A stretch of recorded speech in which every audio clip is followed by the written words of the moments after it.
Mais de 600 mil processos chegaram aos juizados especiais de Belo Horizonte e do interior do estado nos anos de 2012 e 2013. Qual é o perfil dessas ações? Acesso à justiça ou acesso ao judiciário? Qual é a diferença? Esses são os principais temas do Pensamento Jurídico de hoje, uma produção da Associação dos Magistrados Mineiros, a AMAGES. Para falar sobre o assunto, nós vamos conversar com o juiz Paulo Gastão de Abreu, do Juizado Especial das Relações de Consumo da comarca de Belo Horizonte. Ele é magistrado há quase 16 anos e já passou por 4 comarcas: Belo Horizonte, Janaúba, Uberaba e voltou a Belo Horizonte, onde está há pouco mais de um ano. Doutor Paulo, obrigado pela presença, é um prazer recebê-lo aqui no Pensamento Jurídico. Eu que agradeço. Nós teremos ainda os quadros Pensamento Universitário, em que estudantes da Faculdade de Direito, hoje da Novos Horizontes, me ajudarão a entrevistá-lo. E no terceiro bloco, o senhor fará indicação de leitura para os nossos telespectadores no quadro Pensamento Literário. Portanto, doutor Paulo, começando a nossa entrevista a respeito do perfil aí do juizado especial. Em Minas hoje, o juizado especial mais demandado, qual é e por quê? Eu não tenho uma visão ampla de qual que seria, né, se a gente fosse analisar, talvez o juizado da Fazenda Pública poderia ser o mais procurado, né, pela matéria, mas em relação ao juizado especial de relações de consumo, que eu acabei retornando depois de 11 anos no interior, eu percebo que o volume aumentou absurdamente e em relação, eu tenho uma dúvida se o acesso ao cidadão, pura e simplesmente, continua tão bom quanto em 1999, quando eu iniciei no Juizado Especial das Relações de Consumo. E foi o mesmo período que surgiram os juizados especiais. Antigamente era juizado de pequenas causas. É a mesma coisa, não é? A diferença é apenas que antigamente existia essa nomenclatura, juizado de pequenas causas, e salvo engano, eu não peguei essa época, não tinha essa força de decisão judicial como é hoje. Não existia um sistema próprio como é hoje o sistema dos juizados especiais, inclusive com as turmas recursais. A questão do juizado especial de pequenas causas, a ideia, a intenção é agilizar o processo, informalizar, tornar mais acessível ao cidadão. Até coloquei no início do programa a discussão, acesso à justiça ou acesso ao judiciário. Qual é a diferença? Bom, o acesso ao judiciário é a ideia principal do juizado especial e que naturalmente acaba sendo o acesso à justiça. A ideia principal foi dar aquela demanda contida de quem não tinha condição de pagar um advogado, de acessar ao Estado no sentido de buscar uma solução de um conflito simples, no limite de 40 salários mínimos em se tratando de juizado especial estadual. E pode fazer sem a presença do advogado? Não, até 20 salários mínimos sequer, corrigindo, né, sequer advogado. De 20 a 40 salários mínimos é necessário, até por uma cautela maior, né, que haja uma assistência de um advogado ou de um defensor público, como havia antigamente, havia um gabinete de um defensor público na Curitiba. Hoje não existe mais na Padre Rolim, por exemplo, o defensor público não existe. Sim. Agora, o senhor está falando da característica, então, da informalidade. O juizado especial está conseguindo se manter longe daquele formalismo que sempre marcou o judiciário tradicional? Olha, eu não venho... aliás, isso tem sido corriqueiro assim, nas minhas decisões. Petições, no meu entendimento, né, é claro que eu sou uma minoria dentre os colegas, mas mais do que 2 laudas, para mim, já não seria no juizado especial de relações de consumo. Tanto é que quando eu vejo uma termação, como eu acabei de ver hoje pela manhã, com 3 linhas, eu fico admirado, porque deve ser assim, o juizado tem que ser simples. A propósito, um colega meu, recém-aposentado, que é o doutor Gilmar Clemente de Souza. Qual a comarca dele? De Montes Claros. Ele chegou a dar uma sentença criticando o volume de peças da inicial e queria render as homenagens a ele, que acabou de se aposentar, um colega que teve a solidariedade e fraternidade de cooperar com outro recém-chegado em Janaúba, que sou eu, todas as sextas-feiras durante meses, esteve na minha comarca apenas para contribuir sem custo nenhum para o tribunal. Eu queria dar os parabéns, que é ímpar. Uma parceria importante, né? E digna de todo respeito e admiração. Agora, voltando à questão o senhor falou há pouco, eu também tenho informação de que as relações de consumo ou se deterioraram ou se aumentaram bastante, a ponto de que as maiores ocorrências do juizado especial estão nas relações de consumo. Quais são os casos mais típicos, mais comuns, que levam o consumidor a buscar o juizado especial? Olha, o dano moral ligado a qualquer problema, como inclusão indevida no SPC, problemas com viagens, bagagens, extravios, atrasos em voos, são os pontos mais polêmicos e que costumam ser maiores no juizado de relações de consumo. E o que eu venho percebendo é que a diferença é que hoje, com a parte eletrônica, já não é um processo físico nos juizados, o volume de petições com advogados tem sido mais rápida, tem sido priorizada em detrimento, às vezes, daquele cidadão que tem que ir lá na Curitiba fazer a atermação e, às vezes, eu fiquei sabendo que até agendam data para voltar para atermar. E com demora entre a atermação e a primeira audiência, segundo eu verifiquei para vir aqui, até setembro deste ano. Então, é um contrassenso. Eu acho que o judiciário deveria abrir as portas para aquele consumidor consciente, que há abusos também, para facilitar o acesso dele, tanto ao judiciário quanto à justiça. Perfeito. Doutor Paulo, vou fazer um intervalo. Eu gostaria que no próximo bloco você explicasse um pouco mais para o cidadão, para o telespectador, como que ele acessa o juizado especial e quando é a hora de procurar o juizado especial. A gente volta em instantes.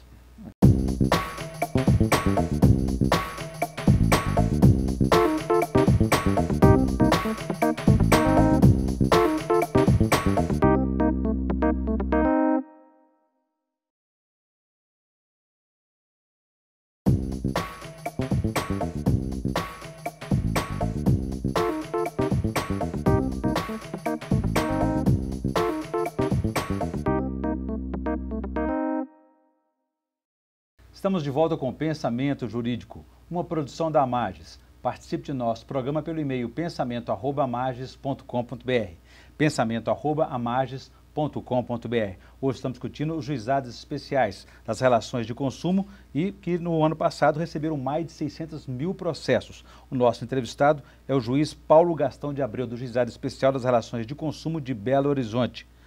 Doutor Paulo, deixei para o senhor uma questão no bloco anterior a respeito de como o cidadão, o consumidor, pode acionar e deve acionar o juizado especial. É mais seguro, é melhor ele procurar o juizado especial da comarca de Belo Horizonte, por exemplo?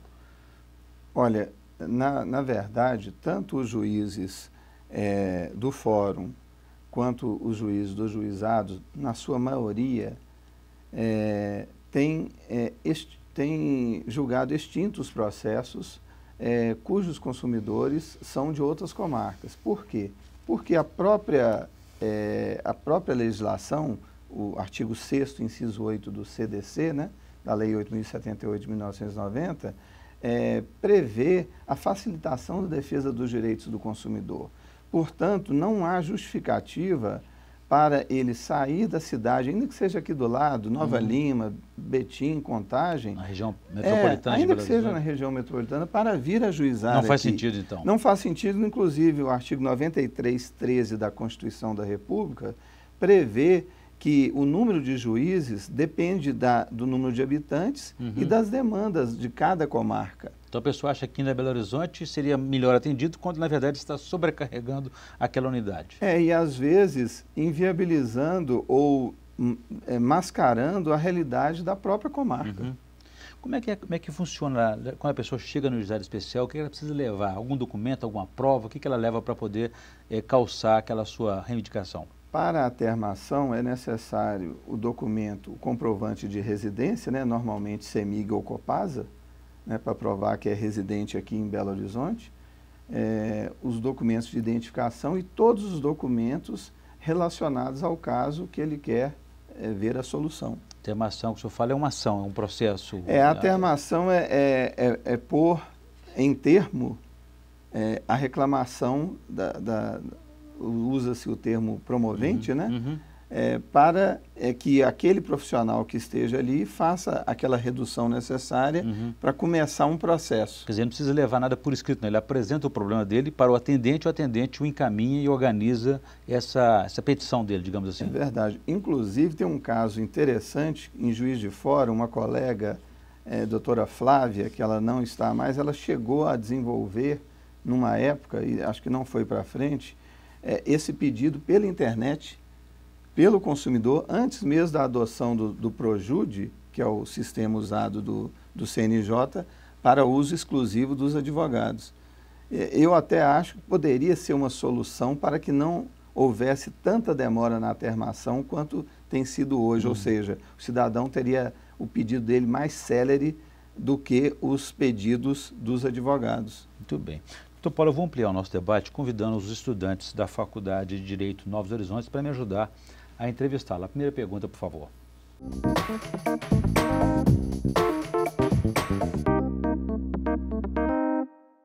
Qual o posicionamento do juizado especial em relação à nova ferramenta adotada por algumas varas referente ao dano social? Essas decisões, elas ferem o princípio da reserva legal? Luiz, eu particularmente, eu acho que a melhor invenção jurídica que pôde se apresentar é o dano social. Por quê? O dano social, ele simplesmente tira aquela dificuldade do magistrado em indenizar sem correr o risco de estimular uma grande indenização para apenas a pessoa natural e, ao mesmo tempo, inibir a pessoa jurídica na continuidade daquelas ofensas.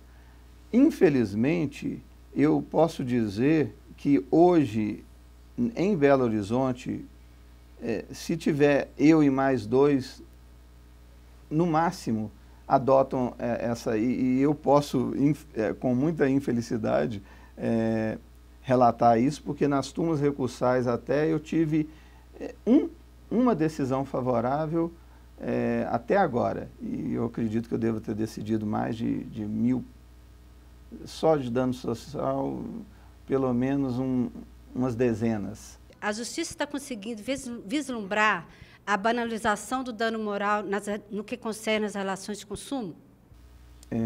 O problema da banalização é uma via de mão dupla. Justamente com a adoção de um dano social cujo valor iria para uma entidade beneficente meramente representante da sociedade que é atingida em cada ofensa imaterial, seria uma fórmula para não haver a banalização nem de um lado nem de outro, porque o consumidor não pode também, qualquer coisinha, qualquer constrangimento, qualquer aborrecimento, achar que aquilo vai lhe dar uma indenização absurda. Até porque existe o artigo 944 do Código Civil, que prevê até as gradações do dano, né, dos valores, inclusive, dependendo da gravidade do dano. E o dano social seria essa ferramenta que inibiria os bancos a falar assim, não, já estamos cansados, dando exemplo como os bancos, estamos cansados de pagar a indenização, então vamos diminuir o valor. Então eu não vejo com bons olhos essa banalização, seja de um lado ou de outro. Para muitos doutrinadores, o princípio do duplo grau de jurisdição, embora não previsto na Constituição expressamente, apresenta status constitucional. Sendo assim, o fato das decisões das turmas recursais não estarem sujeitas a recurso não feriria esse princípio? Bom, o Joseph, eu esqueci do nome da anterior, por isso que eu não mencionei. Eu acho que o sistema do juizado especial, com a turma recursal, já é bastante para a solução de qualquer questão, principalmente pelo fato de estar limitado nos juizados estaduais a 40 salários mínimos. Existe uma previsão constitucional e legal, aliás, de apenas aquelas questões constitucionais serem apreciadas pelo Supremo. A propósito, até mesmo do dano social, existe uma resolução número 12 de 2009 do Superior Tribunal de Justiça, que criou uma legislação, no meu ponto de vista e de vários doutrinadores equivocadamente, querendo se substituir ao legislador, de modo que, com todo respeito aos entendimentos em contrário, devem ser até a maioria, eu imagino que, pela particularidade do juizado especial, não poderia criar um terceiro grau de jurisdição, como o Superior Tribunal de Justiça, bastando o Supremo Tribunal Federal para aquelas questões mais importantes e constitucionais. Pode até contrariar o princípio, né, do juizado especial, né? Doutor Paulo, qual é o momento que o cidadão, que o consumidor pode identificar que está na hora de procurar o juizado especial? Porque ele pode tentar também conversar antes com a empresa. Mas eu gostaria que o senhor falasse sobre isso no próximo bloco. Ok? A gente volta em instantes.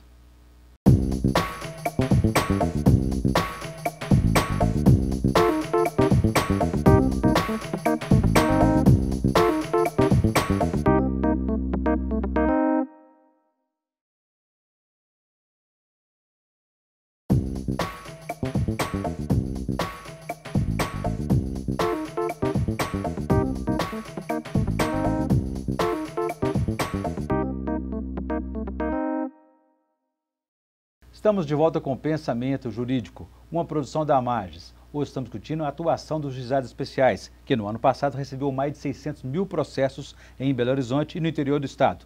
O nosso entrevistado é o juiz Paulo Gastão de Abreu, que é do Juizado Especial das Relações de Consumo da comarca de Belo Horizonte. Doutor Paulo, deixei para o senhor então no bloco anterior essa dúvida a respeito do cidadão, o consumidor, quando é que ele deve realmente procurar o juizado especial? Ele deveria procurar antes a empresa pela qual ele está cobrando um direito dele, que está se sentindo lesado?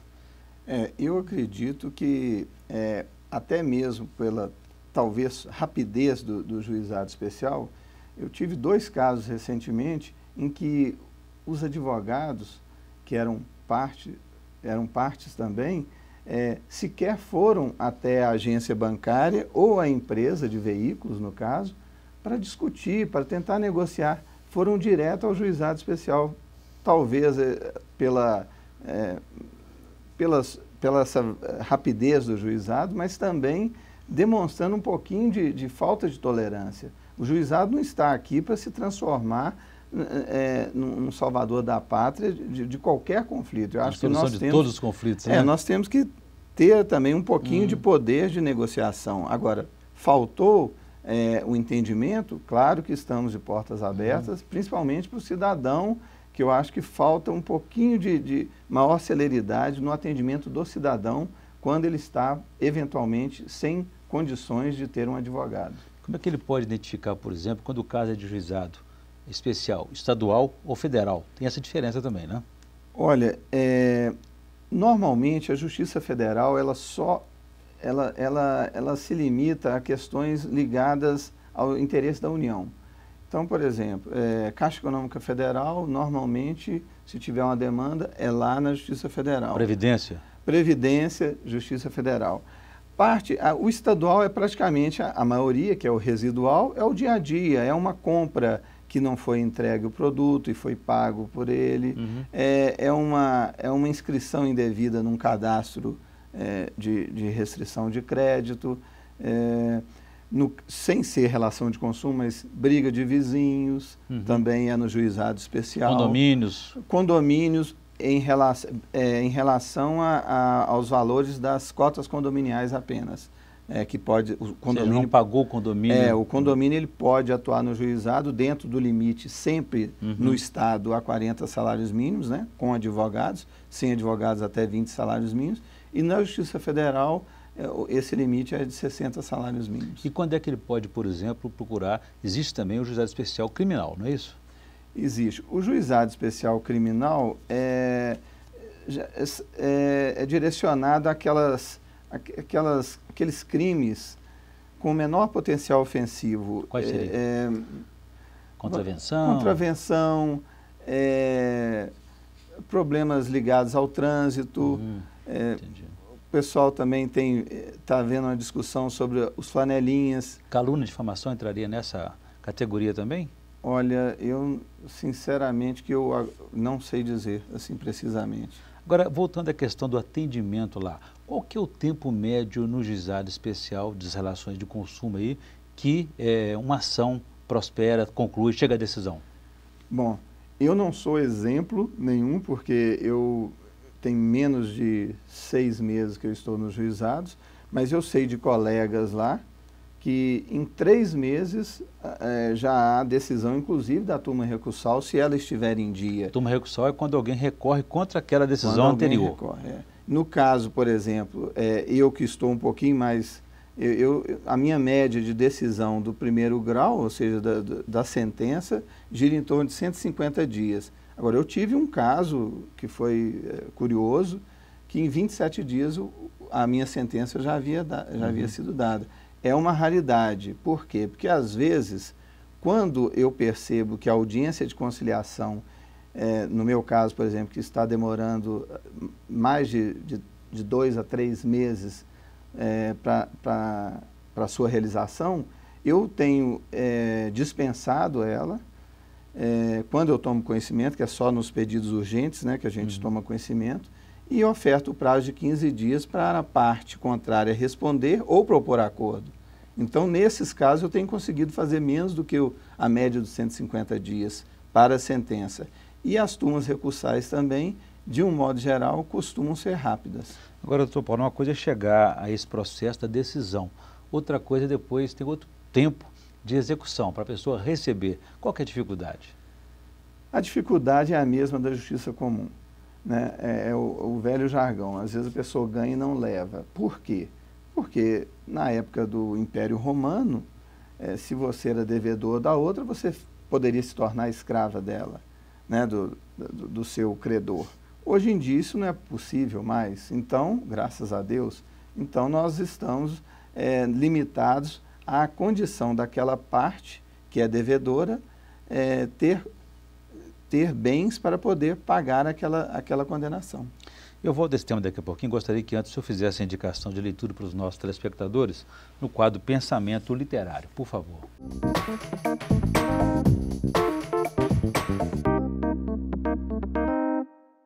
Bom, eu costumo ter muito pouco tempo para fazer leituras extrajudiciais, mas eu recomendo esse Guia Politicamente Incorreto da História do Brasil, que é uma crítica das contradições, das hipocrisias dentro da história do Brasil, desde o Brasil colônia até atualmente. Muito bem, boa indicação. Voltando então ao tema da questão do prazo médio, né, da solução do conflito no juizado especial e também da execução, a gente sabe que o juiz não trabalha sozinho. Ele busca ali o trabalho e a atuação de conciliadores. São pessoas treinadas, capacitadas para esse tipo de argumentação, de arbitrar esse conflito. Como é que essas pessoas são recrutadas, são treinadas? Olha, normalmente os conciliadores, tirando poucos que são servidores, até antigos do próprio judiciário, eles são estagiários do direito. E eu acho importante que não deixa de ser uma formação do futuro profissional do direito, passar pela experiência da conciliação. E ali, na verdade, apesar de eles terem um curso inicial, mas como eu imagino que ocorreu comigo ao longo da minha vida no direito, eu acredito que ali eles vão aprender mais. Aquele aprendizado, aquele dia a dia, aquele conflito que eles estão ali tentando ajudar na solução, eu acho que é essencial até para a formação da pessoa e profissional daquele estagiário. Nós estamos na reta final, só mais uma questão. Isso não afeta o direito do consumidor à medida que, às vezes, ele vai conciliar, ele vai abrir mão de alguma coisa para receber mais rapidamente, enfrentando, do outro lado, advogados especializados nessas questões? Não, na verdade, o consumidor, a partir do momento que ele está lá com ou sem advogado, ele fez o pedido dele, o pedido já limitou a atuação. O juiz, como sempre, como deveria ser, ele vai pegar aquele fato e dar o direito que ele entender. Né? De modo que eu não vejo promover prejuízo. Essa pacificação, essa não vejo prejuízo, até porque, de um modo geral, eu, pelo menos, né, e alguns colegas, costumam até entrar nas salas para tentar ajudar na conciliação, sentando naquela mesa redonda, que é o palco para a conciliação. Muito bem. Eu conversei aqui com o juiz Paulo Gastão de Abreu, que é do Juizado Especial das Relações de Consumo da comarca de Belo Horizonte. E discutimos aí o papel do Juizado Especial, especialmente das relações de consumo, nesses últimos 15 anos, desde a instituição do Juizado das Pequenas Causas. Doutor Paulo, muito obrigado pela entrevista. Foi um prazer recebê-lo aqui no Pensamento Jurídico. Eu que agradeço. O prazer foi nosso. Ficamos por aqui. E se você quiser participar, escreva para pensamento@amages.com.br. pensamento@amages.com.br. Obrigado e até a próxima.